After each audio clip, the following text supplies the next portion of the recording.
하겠습니다. 사도행전 13장에서 봅니다. 사도행전 13장 21절부터 41절까지입니다.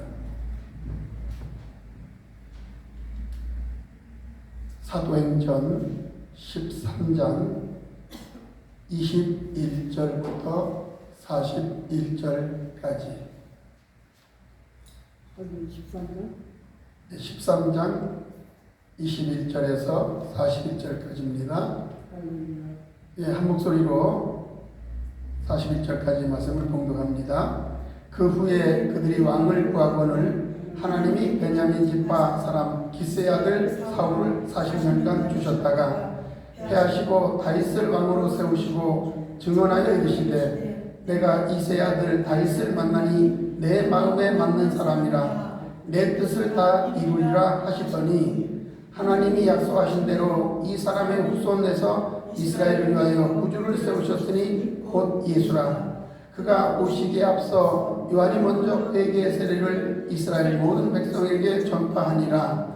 요한이 그 달려갈 길을 마칠 때에 말하되 너희가 나를 누구로 생각하느냐? 나는 그리스도가 아니라 내 뒤에 오시는 이가 있으니 나는 그 발에 신발끈을 풀기도 감당하지 못하리라 하였으니 형제들아 아브라함의 후손과 너희 종 하나님을 경외하는 사람들이여 이 구원의 말씀을 우리에게 보내셨거늘 예루살렘에 사는 자들과 그들 관리들이 예수와 및 안식일마다 외우는 바 선지자들의 말을 알지 못하므로 예수를 정죄하여 선지자들의 말을 응하게 하였도다.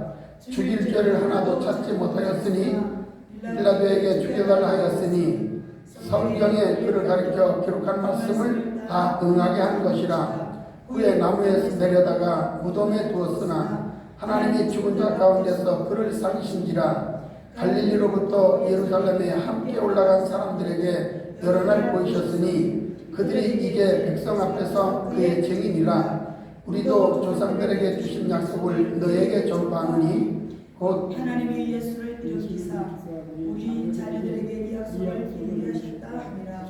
시편 10편에 기록한 바와 같이 너는 내 아들이라 오늘 그를 낳다 하셨고 또 하나님께서 죽은 자 가운데서 그를 일으키사 다시 썩음을 당하지 않게 하실 것을 가르쳐 이르시되 내가 다윗의 거룩하고 믿은 은사를 너에게 주리라 하였으며 또 다른 시편에 일렀으되 주의 거룩한 자로 썩음을 당하지 않게 하시리라 하셨느니라. 다윗은 당시에 하나님의 뜻을 따라 섬기다가 잠들어 그 조상들과 함께 묻혀 썩음을 당하였으되 하나님께서 살리신 이는 썩음을 당하지 아니하였나니 그러므로 형제들아 너희가 알 것은 이 사람을 힘입어 죄사함을 너희에게 전하는 이것이며 또 모세 율법으로 너희가 의롭다 하심을 얻지 못하던 모든 일에도 이 사람을 힘입어 믿는 자마다 의롭다 하심을 얻는 이것이라. 그런즉 너희는 선지자들을 통하여 말씀하신 것이 너희에게 미칠까 삼가라. 일렀으되 보라 멸시하는 사람들아 너희는 놀라고 멸망하라.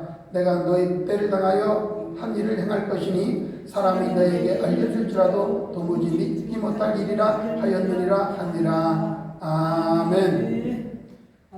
네, 감사합니다. 기도하겠습니다. 하나님 아버지 감사합니다. 주연의 가운데에 매주 금요일마다 종도를 불러서 은혜 사랑샘교에서 주님 말씀을 증거하게 하심을 감사합니다. 오늘도 하나님의 성령으로 종도를 감동시키사 주의 말씀을 주시고 또 깨닫게 하시고 열리게 하시고 응답받게 하옵소서. 부족한 종은 아무 공로 없습니다. 예수 공로 힘입어서싸우니 주여 역사옵소서. 주께서 영광받아 주시길 원하며 예수님 이름으로 기도 올리옵나이다. 아멘. 감사합니다. 자, 우리 말씀 듣기 전에 찬양 한 장하고 말씀을 듣겠습니다. 찬양합니다.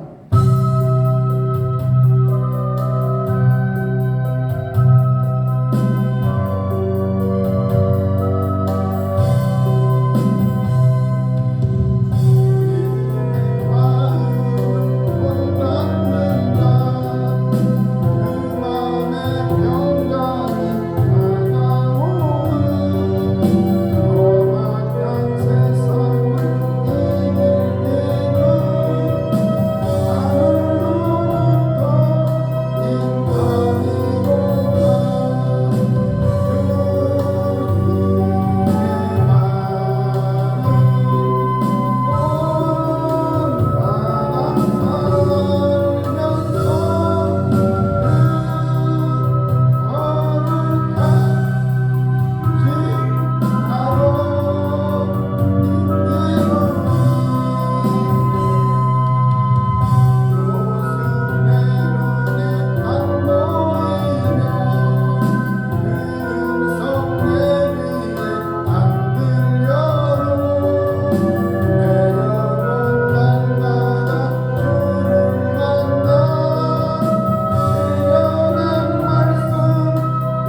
않았습니다.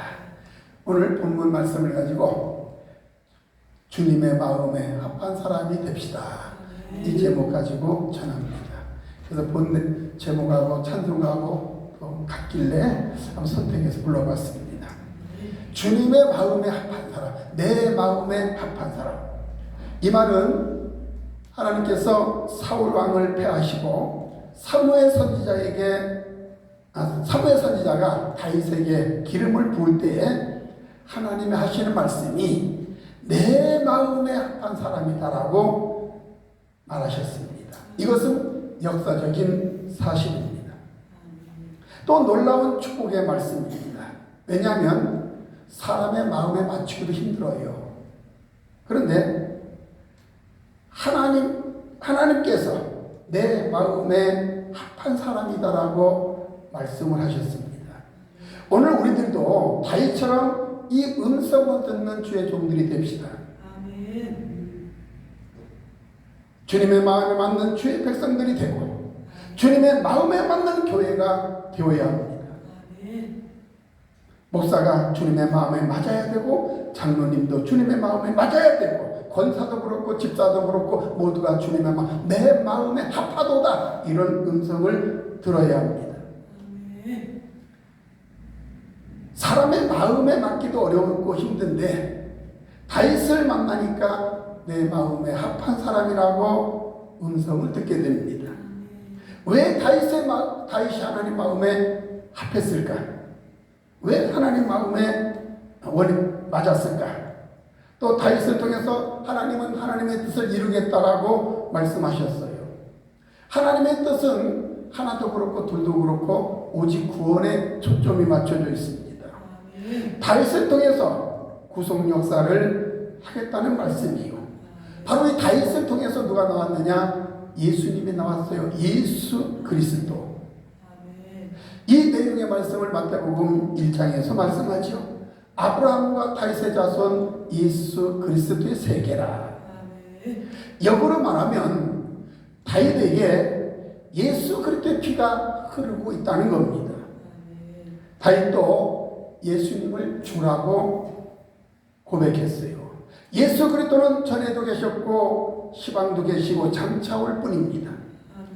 주님은 새초부터 새말까지 계시는 분이에요.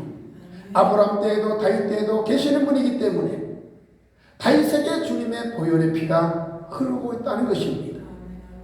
하나님의 관심은 오직 예수님에게 있습니다. 하나님의 마음은 예수님이에요. 그 마음이 바로 다윗에게 있다는 겁니다. 하나님의 마음은 예수님인데 그 피가 다윗에게 흐르고 있으니 바로 하나님 마음에 합한 사람이 된 것입니다. 그분의 피가 있는 자를 통해서 하나님은 일을 하셔요. 구속 역사를 하십니다. 다윗을 통해서 예수가 나왔어요. 곧 생명의 역사가 이루어진다는 것입니다. 다윗을 통해서 예수가 나왔어요. 다윗을 통해서 내 뜻을 이루시겠다고 말씀합니다. 다윗에게 예수님이 계신 것처럼 우리에게도 예수님만 계시면 그 생명의 역사가 있기만 한다면 나와 여러분은 하나님 마음에 맞는 자라는 것입니다. 내 마음에 합한 자다. 하나님 마음에 맞기만 한다면 과거도 그렇고 현재도 그렇고 미래도 하나님이 그를 끌어주시며 인도해 주십니다. 사람을 의지할 것이 없어요. 우리 아까 김은혜 목사님도 말씀하셨지만 사람을 의지하면 실망밖에 없습니다. 오직 믿음의 주여 온전케 하신 예수만 바라보며 나가야 됩니다. 하나님의 뜻을 이루려는 사람은 어떤 사탄의 장난도 막지를 못하는 겁니다. 하나님 마음에 합한 종과 뜻에 합한 종은 어둠의 권세가 결단코 이기지를 못하는 거예요. 사람의 마음에 맞아도 그 신분이 날마다 달라집니다. 그 신분이 달라져요. 하물며 하나님의 마음에 맞으면 그 모든 것을 다 보호함으로 순교로 보호해버린다는 겁니다. 순교. 가장 하늘나라에서 큰 상급이 순교의 상급이거든요. 순교로 보호합니다.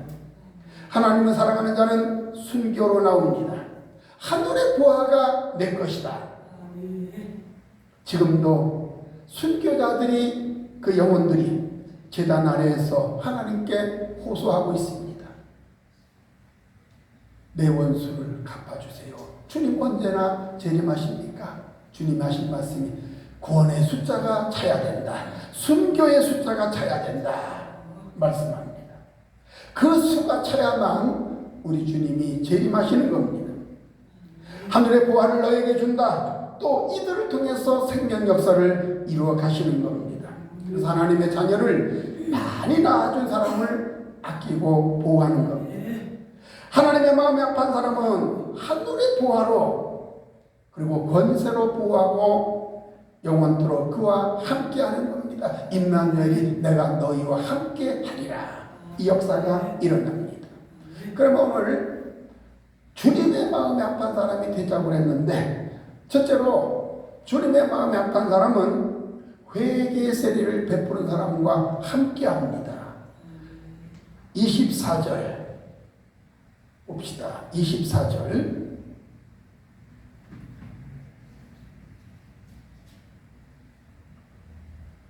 그가 오시기에 앞서 요한이 먼저 회개의 세례를 이스라엘 모든 백성에게 전파하니라. 곧 회개의 세례를 베풀어 주어야 예수님이 그에게 들어갈 수가 있습니다. 우리 주님은 죄인에게는 절대로 들어갈 수가 없어요. 그래서 세례 요한이 위대한 겁니다. 세례가 뭐냐? 세례는 곧 이분이 하나님의 아들 예수님이니 영접하라는 뜻입니다. 세례 요한이 외치지요. 회개하라 천국이 가까이 왔느니라. 예수님이 천국입니다. 또 세례 요한은 요단강에서 세례를 베풀 때에 예수님을 만났어요. 그 자리에서 인류의 모든 죄를 과거 현재 미래의 구원 주시기로 책정된 모든 죄까지 우리 예수님에게 안수해서 전가시켜 줍니다. 그리고 세례 요한은 순교해버렸어요. 순교해버렸어요. 저는 가끔 그 세례 요한의 그 태어남을 보고, 자, 세례 요한이 잉태하고 예수님이 마리아에게서 잉태됐죠. 후에 그 마리아가 세례 요한의 집에 찾아갔을 때에 세례 요한이 뱃속에서 뛰었다고 하는 것이 얼마나 감동적인지요. 이거는 성령님의 역사로 말미암아 가능하지 표현이 안 되는 겁니다. 어떻게 구원주가 지금 자기 앞에 왔는데 그 뱃속에 뛰었더라. 영이 뛰었다는 겁니다. 영이. 그래서 영이 특별한 사람들끼리 만나면 서로 뛰는 겁니다. 뛰어요. 네, 뛰어요. 막 그냥 감동한다는 겁니다. 그래서 영이 중요합니다. 그 세례 요한이, 그러니까 그 세례 요한이 요단강에서 예수님에게 세례 줄 때도 벌써 영으로 통하니까 아는 겁니다. 그러니까 세례 요한 앞으로 예수님이 오셔서 나에게 세례를 베풀려고 그랬더니 세례 요한이 뭐라 그랬어요? 내가 어찌 주님께 세례를 베풀 수 있겠습니까? 내가 세례를 받아야 될 터인데. 그랬더니 예수님 말씀이 우리가 의를 이루자, 구원을 이루자, 이렇게 말씀하셨어요. 그랬더니 그때에 세례 요한이 세례를 하는 겁니다. 세례를 주는 거예요. 인류의 모든 죄를 예수님에게 전가시켜 주는 겁니다. 그 사건이 없었으면 우리가 죄 다음 받을 길이 없는 거예요. 그래서 그걸 통해서 우리 예수님이 뭡니까? 십자가를 지고 가는 어린 양을 보라. 어린 양이 된 거예요. 어린 양이 희생의 어린 양이 된 겁니다. 그 예수님도 그때부터 십자가를 안 지면 이제 예수님도 구원이 없는 거야. 말하자면. 그런데 예수님 마지막 십자가를 지셨잖아요. 완성하셨잖아요. 그래서 세례 요한이 위대한 겁니다. 위대한 거예요. 세례 요한은 요단강에서 세례를 베풀 때 예수님을 만납니다. 그 자리에서 인류의 모든 죄를 예수님에게 전가시켜 주셨어요. 구약에서 보면 제물이 된 소나 양에게 안수해서 죄를 전가시키는 것 같이 안수한 겁니다. 세례 요한이 선지자로서 모든 사람의 죄를 담당하신 겁니다. 담당시킨 거예요. 그래서 그 죄의 짐을 지고 겟세마네 동산에서 땀방울이 떨어지는 핏방울이 되도록 기도하셨고, 빌라도 법정에서 재판을 받고 십자가를 지신 겁니다. 그 피를 받아야 구속의 역사, 생명의 역사가 일어난다는 것이에요. 세례요한을 볼 때에 우리는 구약에서부터, 세례요한은 구약의 마지막 선지자라고 말하지 않습니까? 그래서 말라기서부터 마태복음까지가 300년이 넘게 흘렀어요. 300년. 그래서 그 300년 동안에 말씀이 없었습니다. 말씀이 없다 보니까 누가 나온 줄 압니까? 그 기간에 석가가 나왔어요. 석가가. 말라기에서부터 마태복음까지 그 기간에 말씀이 없었어요. 말씀이 없으니까 이 석가가 나와가지고 많은 영혼들을 지옥으로 끌고 가는 겁니다. 그래서 석가를 보면 불교 표시가 십자가인데 구부러진 십자가예요. 구부러진 십자가. 그래서 많은 영혼들을 끌고 가는 겁니다. 이것을 아는 분들이 많지 않아요. 그래서 세례요한이 마지막 선지자입니다. 이 선지자 통해서 예수님의 구속 역사가 이루어지는 겁니다. 그 피를 받아야 구속 역사, 생명 역사가 일어납니다. 회개의 세례는 예수님을 영접할 마음을 갖게 만들었다는 것이에요. 이것을 베풀지 아니하면 주님이 들어가서 역사할 수가 없는 겁니다. 이것이 초림 때의 이야기입니다. 그러면 지금은 어떤 세례를 받아야 되나? 지금은 초림도 아니요, 다시 오마 약속하신 주님, 십자가를 지시고 부활하신 주님이 하늘에 계시고 다시 오마 약속하신 주님이 보혜사 성령님을 보내주셨어요. 40일 동안 저희에게 보이시며 하나님 나라 일을 말씀하시니라. 사도와 같이 모이사 저희에게 분부하여 가라사대 예루살렘을 떠나지 말고 내게 들은 바 아버지의 약속하신 것을 기다려라. 요한물로 세례를 베풀었으나 너희는 몇 날이 못되어 성령으로 세례를 받으리라. 성령의 세례를 받아야 우리가 이 역사를 할 수가 있는 겁니다. 성령 세례를 받아야 부활하신 주님이, 사망 권세를 깨뜨린 주님이 들어와서 나를 통해서 역사하시고 일하신다는 겁니다. 초림 때에는 이 사실을 알지 못하니까 예수님을 십자가에 못 박은 거예요.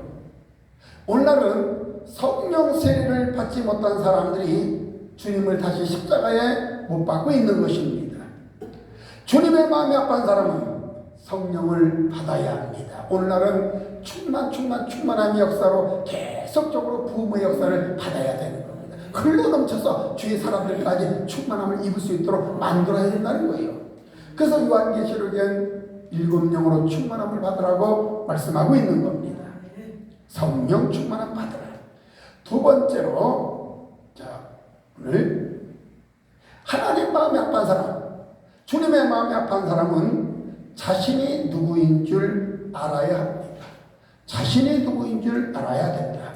25절, 요한이 그 달려갈 길을 마칠 때 말하되 너희가 나를 누구로 생각하느냐? 나는 그리스도가 아니라 내 뒤에 오시는 이가 있으니 나는 그 발에 신풀기도 감당치 못하리라 하였으니. 왜 세례 요한이 위대한가? 요한복음 3장 30절에서 보면 그는 흥하여야 되겠고 나는 쇠하여야 되리라. 오늘 아침에 김대 목사님도 이 부분을 설명하셨죠. 그는 흥하여야 되겠고 나는 쇠하여야 되리라. 근데 육적으로 내가 쇠하지만 영적으로 나도 흥하는 겁니다. 예수님이 흥하면 나도 흥하는 거예요. 예수님이 망하면 나도 망할 수밖에 없습니다. 그런데 세례 요한은 그 중심이 항상 우리 예수님이 신랑으로 영광받고 자신은 들러리로 만족하는 신앙이었습니다. 자신이 죄인인 줄 알았다는 거예요. 예수님이 누구인 줄을 알아야 합니다. 예수님이 아니면 나는 지옥 갈 수밖에 없는 존재입니다. 예수님 때문에 우리가 천국 갑니다. 주님을 위해서 나는 생명을 바치리라. 그래서 베드로는 갈릴리 바닷가에서 주님을 만나면서 나는 죄인으로소이다. 어디서 그랬습니까? 고기 잡힌 것을 보고 놀래서 베드로는 나는 죄인입니다. 나를 떠나소서 고백을 했어요. 오늘날 모든 문제는 자신이 죄인인 줄 모르는 데서부터 일어납니다. 죄인은 죽었다는 것입니다. 죄인은 말이 없어요. 교회에서 또 성전에서 말을 많이 하는 사람은 죄인인 줄 모르는 사람입니다. 또 우리는 하나님께 영광 돌리는 존재임을 알아야 됩니다. 나는 피조물이에요. 피조물은 하나님께 영광 돌릴 때에 행복을 느껴야 합니다.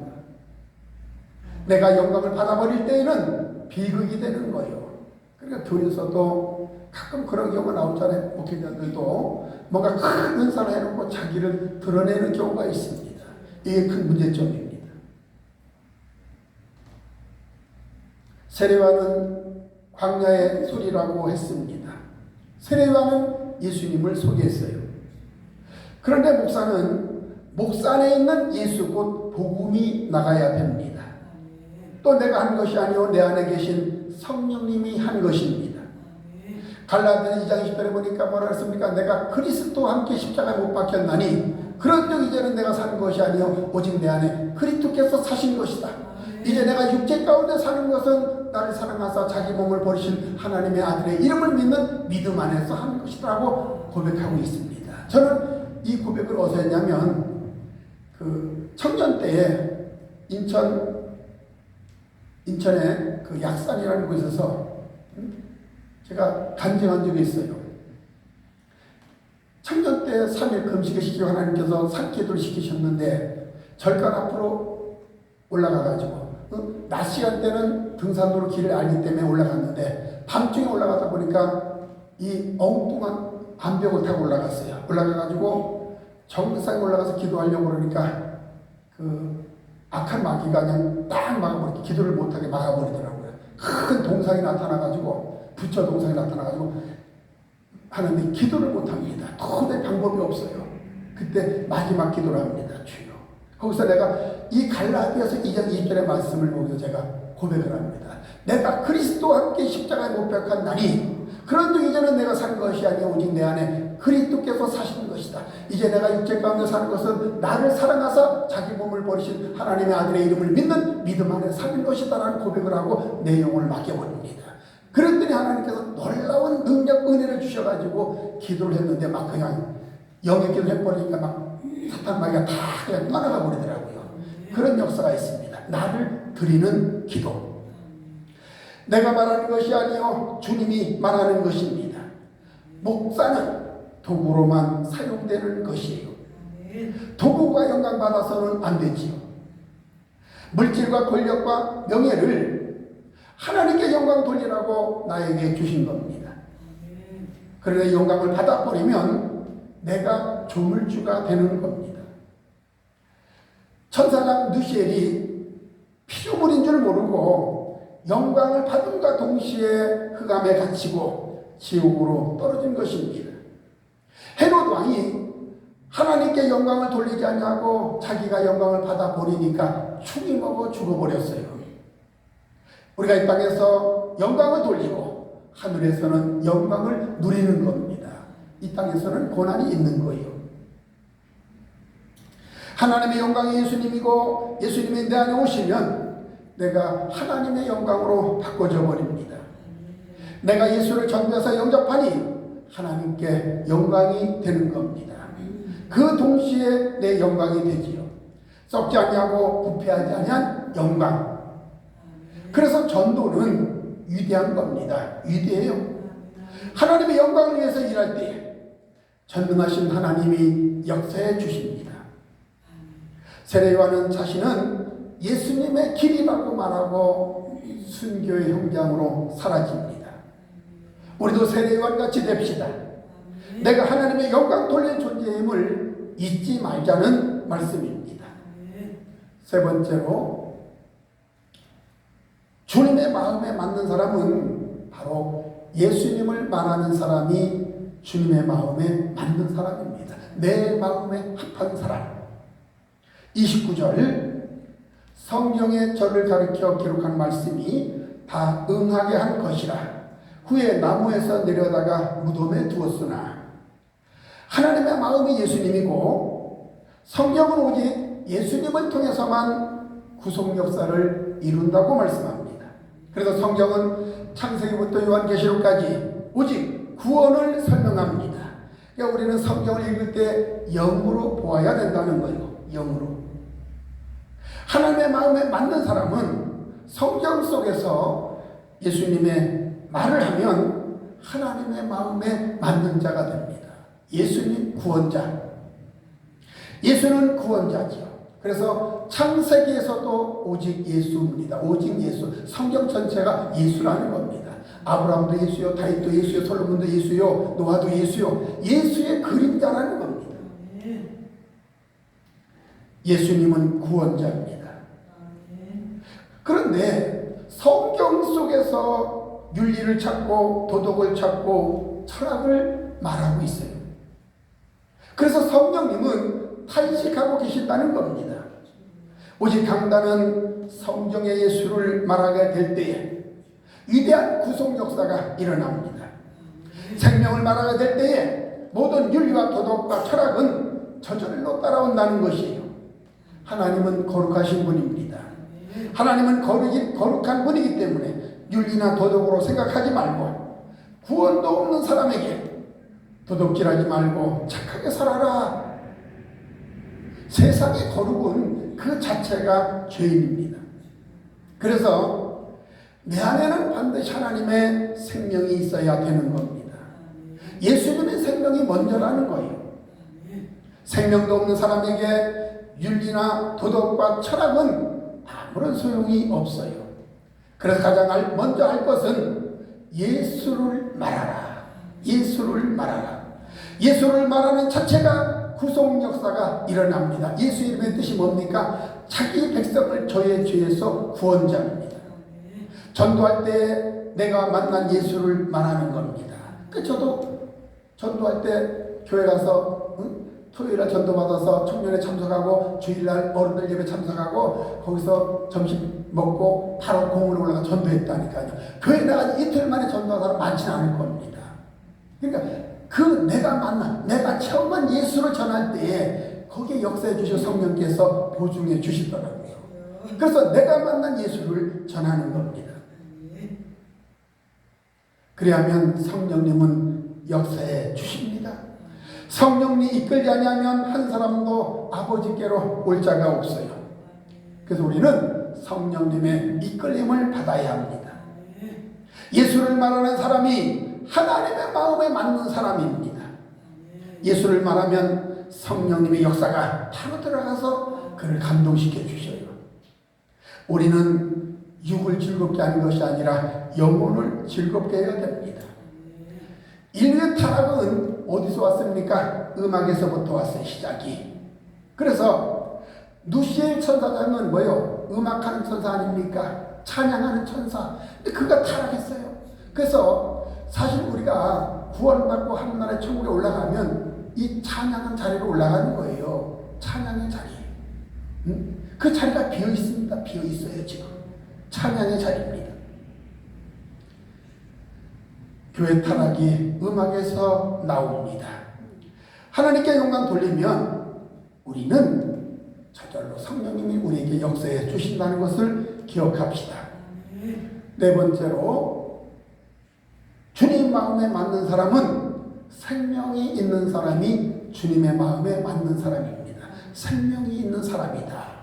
37절 하나님의 살리신 이는 썩음을 당하지 아니하였나니 음식이 부패한 이유는 생명이 없기 때문에 그렇습니다. 사람이 무덤가에 가면 왜 썩습니까? 그 사람이 죽었기 때문이죠. 나무도 살아있는 나무는 썩지 않습니다. 썩지를 않아요. 내가 살아있기만 하면 하나님은 역사해 주십니다. 영적으로 살아나야 되는 거예요. 영이 잘못된 사람, 영이 살아나지 못한 사람에게 기도하세요, 11조 하세요, 전도하세요 아무리 얘기해봤자 소용이 없는 겁니다. 먼저 거룩한 말씀으로 죽은 영혼을 살려야 합니다. 그래서 살리는 것은 영이니 육은 무익한 거예요. 살리는 것은 말씀이거든요. 은사가 아니다라는 겁니다. 하나님 말씀을 통해서 영혼이 살아나는 거예요. 생명의 말씀을 받아야 영혼이 살아납니다. 하나님은 죽은 자의 하나님이 아니고 산 자의 하나님이십니다. 따라서 하나님은 산 자에게만 역사하셔요.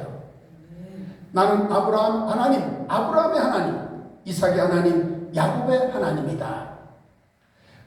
그런데 아브라함에게는 이삭만 있는 것이 아니라 이스마엘도 있었어요. 또 이삭은 에서와 야곱을 낳았습니다. 그런데 하나님은 이삭의 하나님이요 야곱의 하나님이라고 한 것은 하나님은 육의 하나님이 아니라 영의 하나님이라는 사실입니다. 또 예수님 십자가 달릴 때에 십자가 아래에는 두 강도가 있었어요. 바로 두 교회를 표상합니다. 두 교회. 좌편의 강도는 예수님을 힐난합니다. 비판합니다. 내가 하나님의 아들이냐? 너도 내려오고 나도 내려달라. 땅에 초점을 맞춥니다. 땅에. 그런데 우편의 강도는 십자가를 인정하고 받아들이고 예수여 당신의 나라에 이르거든 나를 기억하옵소서 예수님을 영접합니다. 그랬더니 예수님 하신 말씀이 뭐라고 그랬습니까? 네가 오늘 밤 나와 함께 낙원에 이르리라. 이 소리를 들었어요. 얼마나 대단합니까? 내가 오늘 밤 나와 함께 낙원에 이르리라. 그래서 예수님을 따라 누가 우편 강도가 에덴으로 들어가잖아요. 그 전에는 천사들이 불칼을 둬서 아무도 들어갈 수가 없었어요. 그리고 예수님의 뒤에 이어서 우편 강도가 들어갔고 구약에서 잠자던 모든 영들이 그 뒤를 따라 들어간 겁니다. 그 전까지는 아무도 들어갈 수가 없었어요. 예수님이 해결하신 겁니다.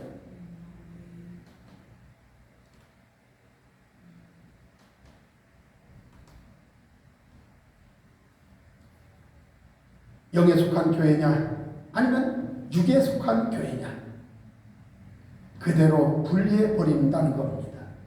고로 이 맥은 가인의 맥이냐 아니면 아벨의 맥이냐 따라서 하나님은 영맥을 따라서 역사하신다는 겁니다. 그럼 오늘날도 율법이냐 아니면 성령 이수냐를 말합니다. 그래서 신앙은 성령을 말하는 거예요. 하나님은 죽은 자 하나님이 아니고 산 자의 하나님이십니다. 이것은 영적인 이야기예요. 그래서 예수님은 살리는 영입니다. 살리는 영. 그런데 아담은 사는 영이야. 사는 영. 자기 멋대로 살고 결국 자기는 또 죽을 수밖에 없는데 그나마 하나님께서 양을 잡아서 가죽옷을 입히셨죠. 사는 영. 우리는 사는 영이 아니라 살리는 영을 받아서 우리도 예수님처럼 영혼들을 살려야 합니다. 살려야 돼요. 예수님은 살리는 영이었기 때문에 하나님 마음에 맞았습니다. 그 영이 내게 들어오면 나도 살리는 영으로 바꿔집니다. 예수님께서 입을 열어 가라사대 심령이 가난한 자는 복이 있나니 천국이 저희 것이며 베드로도 그 영을 받으니까 뭐라 그랬어요? 입을 열어 가라사대 베드로가 열한 사도와 같이 서서 소리를 높여 가로되 유대인들과 예루살렘에 사는 모든 사람들아 이 일을 너희로 알게 할 것이니 내 말에 귀를 기울이라. 그리고 누구든지 주의 이름을 부르는 자는 구원을 얻으리라. 바로 베드로의 입이 예수님의 입으로 바꿔진 겁니다. 응? 예수님의 입으로 바꿔졌어요. 성령이 임하면 주님의 입으로 바꿔지는 겁니다. 목사의 말이 살리는 영으로 영혼이 살아나면 바로 그가 곧 하나님 마음에 합한 사람이 된다는 겁니다. 그렇지만 육에 머물러 있으면서 설교한다고 살리는 입이 아닙니다. 그는 죽이는 입이에요. 영혼들을 죽이느냐 영혼들을 살리느냐. 율법은 죽이고 오직 은혜로만 살릴 수 있어요. 오늘날은 성령을 말하는 교회, 성령을 충만히 받는 저들의 입이 열려져서 살아나는 겁니다. 그래서 부활한 주님이 성령 받으라 우리에게 말씀하신 거예요. 그렇지 않으면 내 입이 죽은 입이다. 죽은 입 가지고는 우리가 금식하고 철야하고 아무런 역사가 안 나타납니다. 생명의 사람은 하나님 마음에 맞는 사람이 되어야 합니다. 다섯 번째로 주님 마음에 맞는 사람은 구원을 전파합니다. 구원을 전파해요. 오늘 32절 보면 우리 조상들에게 주신 약속을 너에게 전파하노니, 이 약속이 바로 구원입니다. 이 약속이 예수님입니다. 그 예수님을 전파하는 자를 말하고 있어요. 하나님 마음에 맞는 사람은 오직 예수님뿐이라고 합니다. 왜냐하면 예수님은 당신의 생명이기 때문에 그렇습니다. 하나님을 감격시킬 수 있는 방법은 바로 당신을 위해서 죽어버리는 겁니다. 그 다음에 당신의 생명을 많이 낳아줘야 합니다. 이 세상은 자녀를 많이 낳으면 낳을수록 싫어합니다. 그러니까 우리나라도 인구 절벽 시대가 됐어요. 웬만한 마을에서는 아이들 보기가 힘들고, 정말 저희 청년 때는 그래도 주일학생들이 많아서 제가 주일학교 아이들 가르치고 막 그랬거든요. 너무 신나가지고 제가 그 인천의 예일교회라는 교회에서 학생들 3학년 2반을 담당을 했는데 주일학생들이 한 40-50명 됐어요, 제가. 그러니까 교육전사님이 막 칭찬해 주시더라고요. 좋긴 좋더라고요. 그런데 중요한 것은 그 아이들 중에서 엄마 아빠가 예수님을 안 믿는데 한 아이가 그것도 누구 입을 통해서, 자기 엄마 입을 통해서 우리 아들이 앞으로 자기는 목사가 되겠다고 그러는 거예요. 그런 경우가 흔치 않지 않습니까? 엄마 아빠 예수를 안 믿는데 그 아들이 나는 목사가 될 거예요. 엄마 아빠한테 얘기해가지고 그 엄마가 저한테 주일 선생님한테 얘기하더라니까. 그래서 야, 참 대단하다.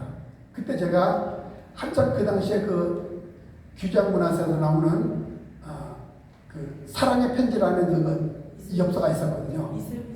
이슬비 전도.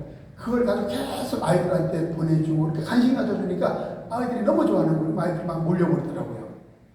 그래서 그 한 아이가 그렇게 목사가 되겠다고 그런 경우가 있습니다.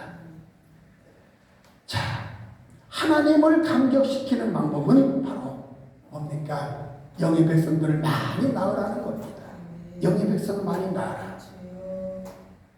바로 이것이 하나님 마음을 감동시키는 방법입니다. 기도함으로 우리는 이런 역사를 해야 됩니다. 기도함으로. 내 마음이 아픈 사람은 성령을 받으라. 성령을 통해서 구속 역사가 나가기 때문입니다. 성령 받되 충만히 받아서 하나님의 마음에 맞고 주님의 마음에 맞는 자가 되어서 이 땅에서 위대한 구원의 역사를 이루어가는 우리 모두가 되기를 주의 이름으로 축원합니다. 기도하겠습니다. 하나님 아버지 감사합니다. 주님, 참으로 주님 마음에 맞으면 모든 것이 다 주어지는데 아직도 우리는 주님 마음에 합하지를 못했습니다. 주여, 주님 마음에 합한 우리 모두가 되게 하옵소서. 주님의 마음에 합한 사람은 회개의 세례를 베풀고, 주님의 마음에 합한 사람은 자신이 누구인 줄 알며, 주님의 마음에 합한 사람은 예수님을 말하는 사람입니다. 또 주님의 마음에 맞는 사람은 생명이 있는 사람입니다. 그리고 주님의 마음에 맞는 사람은 구원을 전파하는 사람입니다. 이런 역사를 이루어가는 우리 모두가 될 수 있도록 축복하옵소서. 주께 영광 돌리기 원하며 예수님 이름으로 기도 올리옵나이다. 아멘.